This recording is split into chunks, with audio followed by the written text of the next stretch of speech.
তো এখানে 250 gram chicken poultry রয়েছে এবং এখানে 200 গ্রাম মোটামুটি আলু রয়েছে। তো আপনারা এভাবে আলুটির সাইজ করে নেবেন। এই যে দেখুন আলুর সাইজ, এরকমভাবে আপনারা আলুর সাইজ করে নেবেন। তো চলুন এখন আমরা রান্নাটা শুরু করে দেবো। এখন আমরা রান্না চালু করে দেবো। তো দেখুন চুলাটি ধরিয়ে দিয়েছি, এখন কড়াইটি বসিয়ে দিলাম। কড়াইটি বসিয়ে নিলাম ভালোভাবে। এবার কড়াইটিকে আপনারা একটু গরম করে নেবেন। তো গাইস, কড়াইটি গরম হয়ে গেলে আপনারা এখন সরিষার তেল দিয়ে দিবেন।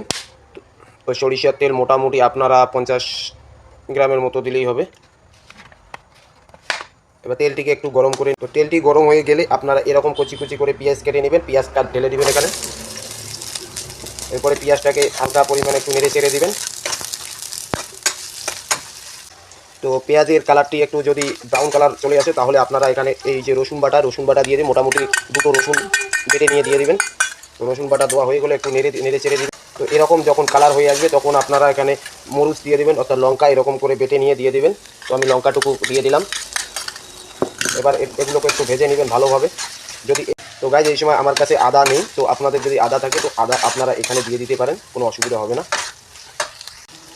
তো গাইজ এবার আপনারা পরিমাণ মতো হলুদ দিয়ে দেবেন। তো আমি 1 চামচ টি টেবিল চামচ হলুদ দিয়ে দিলাম। তো তারপরে এভাবে নেড়ে দিবেন।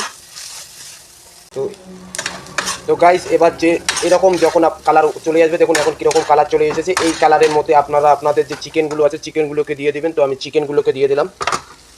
চিকেনগুলোকে একটু নেড়ে চেড়ে ভালোভাবে মিক্স করে দিবেন। তো গাছ এবার মোটামুটি দেখুন এরকম করে নেড়ে চেড়ে এরকম কালার যখনই হয়ে যাবে তো আপনারা এখন আলুগুলোকে দিয়ে দিবেন। তো লক্ষ্য রাখবেন আলুর মধ্যে যাতে জল না থাকে। পুরো মিক্সটাকে আপনারা এখন ভালোভাবে ভেজে নেবেন, ঠিক আছে। এই ভাজাটা কিন্তু মোটামুটি 3-4 মিনিট এভাবে ভালোভাবে নেড়ে চেড়ে ভেজে নেবেন। খেয়াল রাখবেন যদি কড়াইয়ের মধ্যে লেগে না যায়। তো গাছ এভাবে আপনারা ভেজে থাকবেন। যখন দেখবেন যে আপনার ভাজাটি একটু শক্ত শক্ত হয়ে গেছে তখন আপনারা এখানে জল প্রয়োগ করবেন। তো এখানে দেখতেছি ভাজাটি অটোমেটিক হয়ে গেছে।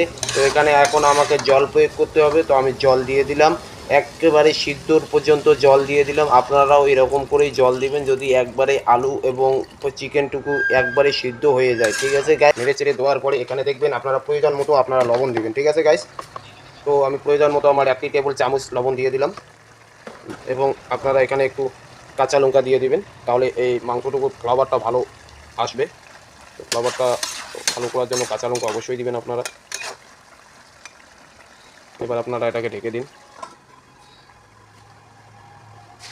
তো গাইজ আমরা সিদ্ধ হওয়া পর্যন্ত একটু অপেক্ষা করব। তো আপনারা কমসে কম 2-3 মিনিট ম্যাক্সিমাম এই 4 মিনিটে আপনারা বারবার ঢাকনাটি খুলবেন এবং নেড়ে চেড়ে দিবেন, আবার ঢাকনা দিবেন, ঠিক আছে। তো দেখি সিদ্ধ হওয়ার পরে আমরা আবার আসতেছি।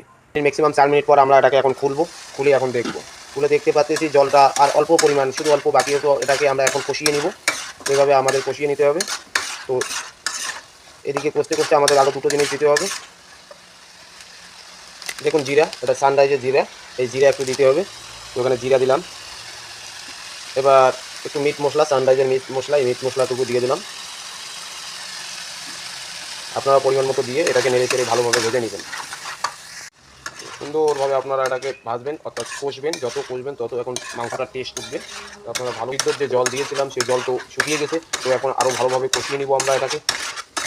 মিক্সচারটি যত আমরা কষিয়ে নেব তত ওটা স্বাদ উঠবে, তত ওটা খেতে টেস্টি লাগবে। তো আপনারা এভাবে ভালোভাবে কষিয়ে নেবেন। তো গাছ কষানো যখন এরকম হয়ে যাবে, একদম পুরো শক্ত হয়ে যাবে, তো আর একটু কষিয়ে নেওয়ার জন্য আপনাদের 2-3 বার এরকম করে জল দিয়ে 2-3 বার কষিয়ে নিতে হবে। তো আপনারা এই প্রসেসটা ফলো করবেন। তো গাছ মোটামুটি 3-4 মিনিট এভাবে আমি কষিয়ে নিলাম। এখন আমার মিশ্রণটি এরকম শক্ত হয়ে গেছে। তো আমার কষানো শেষ। এখন আমি প্রয়োজন মতো জল দিয়ে দেবো। তো আপনারা যেভাবে যেমন ঝোল খেতে চান সেরকম জল দিবেন। তো আমি আমার সাধ্য মতো দিয়ে দিলাম। এভাবে জল দিয়ে একটু নেড়ে ঘেটে দিবেন। নেড়ে ঘেটে দেওয়ার পরে আপনারা উপরে ঢাকনা দিয়ে দিবেন যাতে একটু টেস্টটা একটু ভালোভাবে উঠে। তো মোটামুটি ঝোলের জলটুকুকে দিয়ে আপনারা ম্যাক্সিমাম একটু ভালোভাবে টকবক করিয়ে নেবেন। ম্যাক্সিমাম আপনাদের আরও 3-4 মিনিট লাগতে পারে। তো গাইস 3-4 মিনিট হয়ে গেছে। তো আমি এখন ঢাকনাটিকে খুলিয়ে দিলাম। এবার তো খুলিয়ে নিয়ে নেওয়ার পরে দেখা যাচ্ছে যে আমার এই রেসিপিটি এরকম হয়ে গেছে। তো মোটামুটি আমাকে একটু ঝোলের প্রয়োজন রয়েছে। তো আমার রান্না এই পর্যন্তই শেষ।